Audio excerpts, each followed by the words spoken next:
Jacques Aldric, bonjour. Vous êtes tête de liste pour la région Normandie et pour le parti Debout la France. Alors, quelles sont pour vous les valeurs incontournables, les points non négociables qui fondent votre action politique?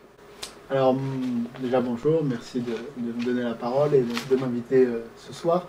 Les valeurs incontournables sont l'indépendance de la France, la liberté des Français, la dignité des Français. C'est vraiment ça qui guide notre action politique à Debout la France et mon action politique aussi personnelle. L'indépendance de la France, c'est-à-dire que nous, on a toujours été pour que les Français puissent décider par eux-mêmes, le droit du peuple à disposer de lui-même, à décider pour lui-même. La liberté des Français, ça veut dire que les Français doivent pouvoir choisir leur destin, doivent pouvoir défendre leurs valeurs, défendre leurs idées, défendre librement ce en quoi ils croient.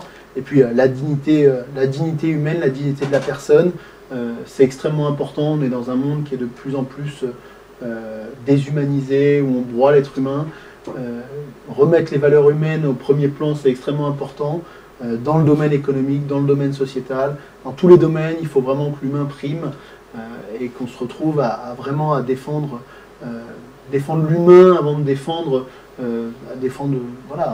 des idées, où on a vu ce que les grandes idéologies ont montré. Ce qu'il faut au XXIe siècle, c'est au contraire qu'on arrive à ce qu'on défende l'humain avant tout, et c'est ça qui fera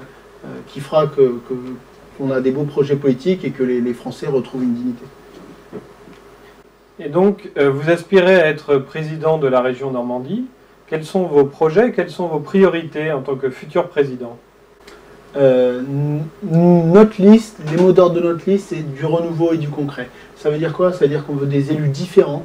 On ne veut pas des professionnels de la politique, on ne veut pas des gens qui cumulent tous les mandats, on veut des gens vraiment qui incarnent une autre manière de faire de la politique. On veut que la société civile se mobilise. Sur notre liste, on a beaucoup d'élus de terrain, on a beaucoup de maires de petites communes, on a des gens qui avaient envie de participer à l'aventure de la Normandie, des gens venant de la société civile qui avaient envie de s'engager pour leur région, pour leur pays, pour leurs idées, pour leurs valeurs.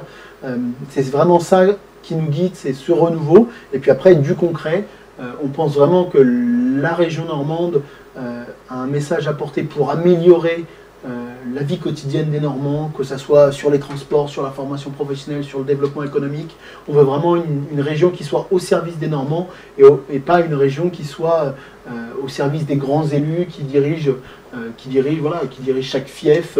Au contraire, on doit réorienter la région pour améliorer la vie quotidienne des Normands et pour en faire vraiment une région utile pour la qualité de vie des Normands. Vous savez qu'à la Manif pour tous, on est très attaché à la famille, cellule de base de la société. Quelle est donc la conception de la famille qui guide votre action politique et celle donc de vos colistiers? Et quel serait selon vous le contexte le plus propice à l'épanouissement et à l'éducation des enfants?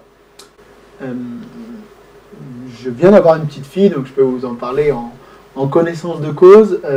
Je suis très attaché à la valeur familiale, je suis très attaché à la famille, je suis très attaché à cet équilibre qu'on a pour les enfants avec un père, une mère, avec un cocon familial, qu'on est vraiment...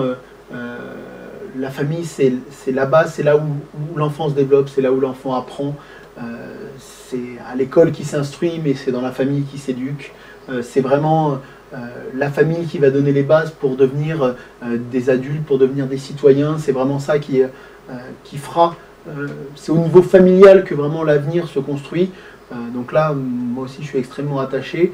Je vous dis, sur le meilleur épanouissement, c'est bien entendu d'avoir un père et une mère. C'est bien entendu de bénéficier de la structure familiale nécessaire. Qui permettent vraiment aux enfants de s'épanouir avec un vrai souci de l'enfant, avec ne pas se reposer sur la société pour faire l'éducation des enfants. Au contraire, c'est au niveau familial qu'on doit arriver à ce que les enfants soient éduqués. L'école instruit, c'est son boulot. C'est pour ça qu'on est attaché à l'école de la République, à l'instruction publique. Mais c'est au niveau familial qu'on lui inculque les valeurs, qu'on lui inculque ce qui fera de lui une personne plus tard, qui fera de lui un adulte, un citoyen. C'est vraiment au niveau familial que tout se joue. Quelles sont d'après vous les difficultés rencontrées par la famille aujourd'hui et quels sont les défis à relever pour la famille et avec les familles? Alors, il y a des grandes difficultés dans la vie quotidienne des familles. Je vous dis, je viens d'avoir une fille, je viens d'en faire l'expérience. Trouver une place en crèche, c'est très compliqué. Le logement est de plus en plus cher, l'éducation coûte de plus en plus cher également. C'est vraiment il y a des grandes difficultés matérielles et il faut vraiment que les pouvoirs publics mettent en place des politiques qui aident les familles. Aujourd'hui, malheureusement, avoir des enfants, on est pénalisé financièrement, c'est une double peine là-dessus. Voilà, on a vu la baisse du quotient familial, il y a vraiment besoin d'avoir des vraies politiques de soutien à la famille. C'est aussi pour ça qu'on avait une bonne natalité et qu'on espère que ça va continuer. C'est qu'on a des vraies politiques qui doivent aider les familles. C'est vraiment moi ce que je note et que je vis aujourd'hui, c'est vraiment les difficultés du quotidien qui sont les plus dures. C'est ça qui pénalise les jeunes parents, qui pénalise les grands-parents. C'est comment est-ce qu'on s'organise, comment est-ce que l'école avec les rythmes scolaires a tout chamboulé, a tout mis par terre et déséquilibre les rythmes de l'enfant. Voilà, je vous disais, trouver une place en crèche, on a réussi à rendre l'école obligatoire, avoir des places de crèche en maternelle. Est-ce que le grand défi du 21e siècle, c'est pas qu'il y ait une place en crèche ou une structure d'accueil pour tous les enfants de 4 mois à 3 ans? Voilà, aujourd'hui, malheureusement, ce qu'on voit, c'est que la famille est attaquée de toutes parts. Elle a été attaquée financièrement, elle a été attaquée culturellement, et on est plutôt dans une démarche où on essaye de sauver ce qui fonctionne, plutôt que d'avoir de nouveaux droits, que d'avoir de nouvelles politiques qui aident encore plus les familles. Moi, j'ai vraiment envie que ma génération et notre mouvement politique soient dans cette démarche de comment est-ce qu'on fait pour améliorer les choses et qu'on ne soit pas déjà juste dans le discours de comment est-ce qu'on fait pour sauvegarder. Donc voilà, il y a des nouveaux combats pour la famille à porter. Et après, il y a aussi ce grand combat qui est quand même à mener et que vous avez mené. J'ai vu défiler de manière, à titre personnel, en 2012 et en 2013. Il y a ce grand combat aujourd'hui contre la PMA, contre la GPA, contre la marchandisation des enfants, contre ce droit à l'enfant qu'on veut nous imposer et qu'on voit contre lequel on essaye de résister, mais il y a un tel lobby permanent à tous les niveaux, aussi bien médiatique, européen, qu'il y a vraiment besoin de résister. Et le mouvement qui s'est levé il y a quelques années ne doit pas s'éteindre là-dessus, justement. C'est un combat qui va durer, qui doit durer, justement, pour arriver à continuer à garder ces valeurs-là. Ce que je note quand même, c'est qu'il y a une jeunesse qui s'est levée, et c'est vraiment ce qui a changé. Et moi, c'est ce que je retiens depuis 2012, où à droite, il ne s'est quasiment rien passé. On est dans des guerres politiciennes. La seule chose qui s'est vraiment levée, la seule vraie espérance qui s'est levée, c'est qu'il y a une jeunesse qui a pris conscience de son identité, qui a pris conscience de ses valeurs et qui a été fière de les défendre malgré tout ce qu'on a pu déverser à la télé ou ailleurs, tout ce que le politiquement correct a pu dire sur ce mouvement. Il y a des gens qui ont pris les armes, qui ont voulu défendre leurs valeurs, qui ont eu le courage d'y aller. Il y a une grande mobilisation, la plus grande mobilisation depuis de très longues années. Je pense que pendant de très longues années encore, ça sera la plus grande mobilisation. Donc voilà, il y a un combat qui est à mener, c'est un prémisse. Il y a une loi sur le mariage pour tous qui est passée, qui n'est pas bonne, qui donne le droit de l'adoption pleine et entière, qui utilise le mot mariage qui est une provocation alors qu'on pouvait avoir des droits équivalents avec une union civile qui aurait donné les mêmes droits mais qui ne franchissait pas une ligne rouge sur le mot mariage qui a quand même une connotation. Voilà, on sait très bien pourquoi est-ce que ça a été fait. Donc il y avait besoin d'avoir un équilibre. Ce gouvernement-là a choisi au contraire de passer en force et de ne pas avoir cet équilibre. Sur la question de l'adoption, je vois ce qui est demandé derrière, bien entendu qu'il faudra réécrire complètement, faire une abrogation pure et simple pour revenir à la situation d'avant, c'est pas faisable, mais une réécriture complète qui dans les faits ramènera à une situation beaucoup plus normale sera nécessaire. Voilà, donc ça sera en 2017 qu'on décidera ça. En 2017, il faudra que les candidats et que les mouvements politiques soient très clairs là-dessus, sur ce qu'ils veulent faire, qu'on arrête les atermoiements dans les mêmes mouvements où on est capable de dire oui un jour, non le lendemain, que les différentes personnalités s'accordent aussi sur une ligne.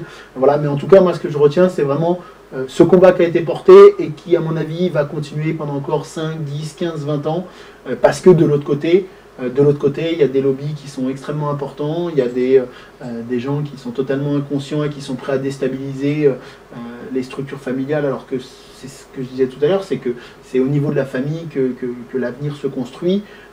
Donc voilà, c'est vraiment là-dessus le combat à venir et les plus grandes menaces, elles sont là. Aussi, un dernier point quand même, il y a une grande menace dont on parle très peu, et ça fait partie aussi de notre combat contre cette Union européenne-là, c'est que ce qu'on a refusé, on essaie de nous le réimposer par la fenêtre. On nous le réimpose avec la Cour européenne des droits de l'homme, avec la Cour de justice. On va nous le réimposer avec un droit européen qui est supérieur au droit français. C'est aussi pour ça que, quand je parlais tout à l'heure de l'indépendance de la France, qu'on ait aussi le droit de choisir, nous, est-ce qu'on veut ces lois ou pas, et que si on les réécrit, qu'elles ne soient pas réimposées par des traités européens, par des directives européennes, par des jurisprudences qui les imposent. Voilà. Donc c'est aussi tout ça qui fait que c'est un combat qui n'est pas limité seulement à la famille, mais qui englobe le tout. C'est est-ce qu'on a encore droit de choisir le modèle de société qu'on veut? Et c'est là-dessus que se jouera les 10-15 ans à venir, bien plus que sur la situation économique où il y a des solutions à défendre, il y a des choses à faire, mais il y a aussi un combat sur les valeurs à porter. Et on est très content qu'en 2012-2013, il y ait des jeunes qui ont accepté de relever le défi et de porter ce combat. Et j'espère vraiment que ça va continuer. Alors concrètement, pour la région Normandie, que comptez-vous faire pour améliorer la vie des familles, leur faciliter la vie? Et puis, vous engagez-vous à assurer une forme d'égalité entre les enfants, notamment entre ceux qui sont dans l'enseignement public et ceux qui sont dans l'enseignement privé, pour ce qui concerne la région Normandie, les subventions aux cantines et les transports scolaires? Alors, sur qu'est-ce qu'on veut faire pour les familles au niveau de la région, il y a des propositions simples. Après, je ne veux pas vous mentir, la région, c'est pas un mini-pays, ça n'a pas l'intégralité des compétences. Il y a des choses qui sont au niveau national, des choses au niveau régional. Au niveau de la région, par exemple, nous on propose que pour les étudiants, il y ait une carte de transport illimitée qui soit d'un coût modeste et qui pourra être pris en charge par les départements ou par d'autres collectivités, mais qui donne de manière illimitée accès au transport. C'est un des premiers budgets quand on a des jeunes qui sont à la fac, qui sont dans les écoles. Le coût du transport est extrêmement important pour les familles. Voilà, il y a à améliorer sur la vie quotidienne là-dessus. Il y a aussi un aspect santé qui est extrêmement important pour les familles. On voit qu'il y a des maternités qui ferment en permanence dans la région. Il y a encore eu celle de Falaise qui a fermé récemment. Voilà, on est vraiment dans une situation où il y a besoin de maintenir un service de santé dans toute la région. Donc il y aura un plan de pôle de santé à faire, de travail avec les médecins pour qu'on maintienne la santé partout et puis qu'on maintienne les structures de proximité pour, voilà, quand on a un enfant qui est malade, qu'on n'ait pas qu'à 80 km à faire pour aller aux urgences, qu'on n'en ait pas 30 pour aller chez un médecin. Voilà, qu'on aide concrètement les familles. On mettra en place une carte de réduction unifiée sur la région. Aujourd'hui, il y a différents dispositifs entre les départements, la Basse-Normandie, la Haute-Normandie. Tout le monde se fait concurrence, qu'on ait vraiment une carte qui aide, qui donne des réductions, qui apporte une petite aide pour les familles. Qu'on continue, qu'on remette la bourse au mérite. C'est quand même un point important et ça fait partie des signaux qu'on doit envoyer. Que le mérite aujourd'hui c'est une vraie valeur et qu'on doit le défendre et que le gouvernement a supprimé 50% de la bourse au mérite.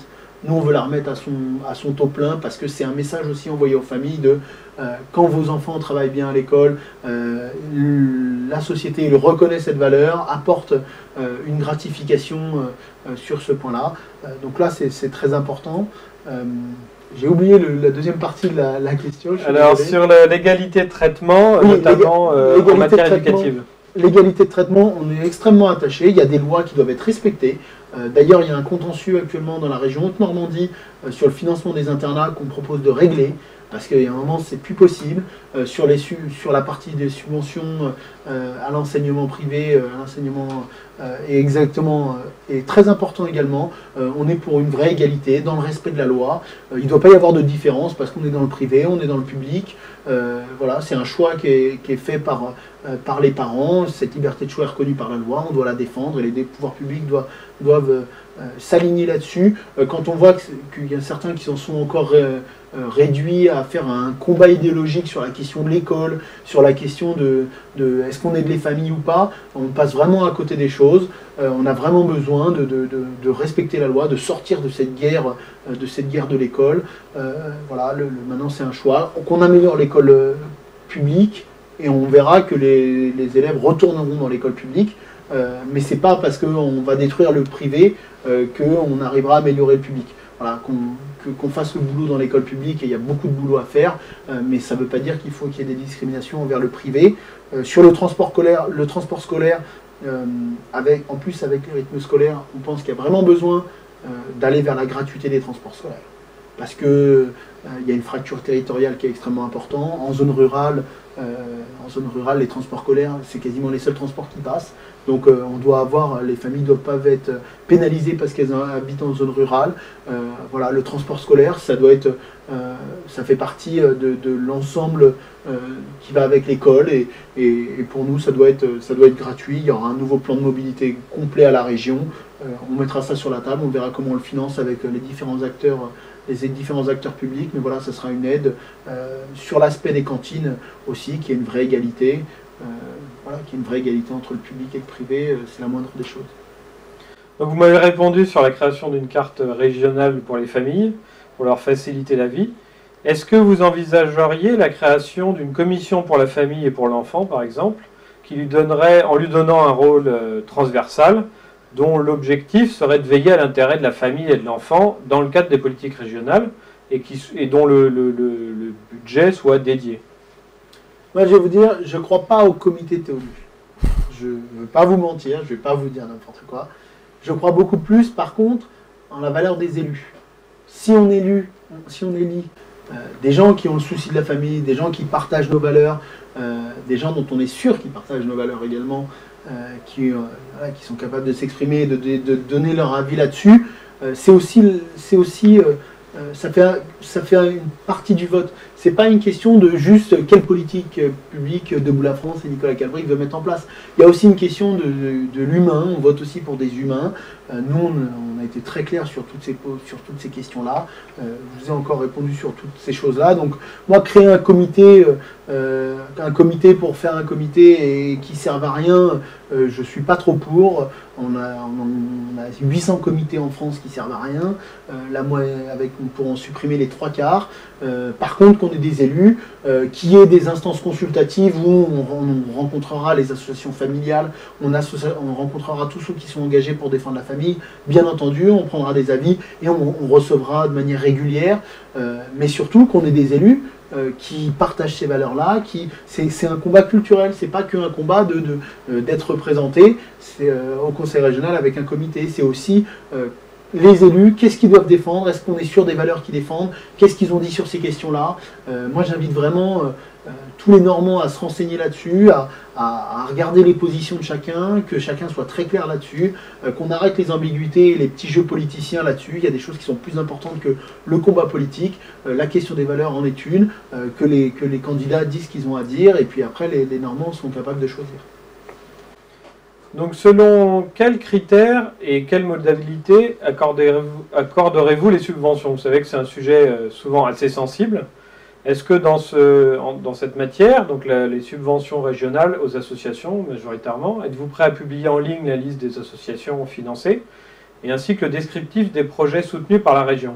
Bien sûr, on publiera, on fera déjà un grand audit de ce qui est actuellement fait et on publiera les résultats de cet audit. Ça c'est le premier point.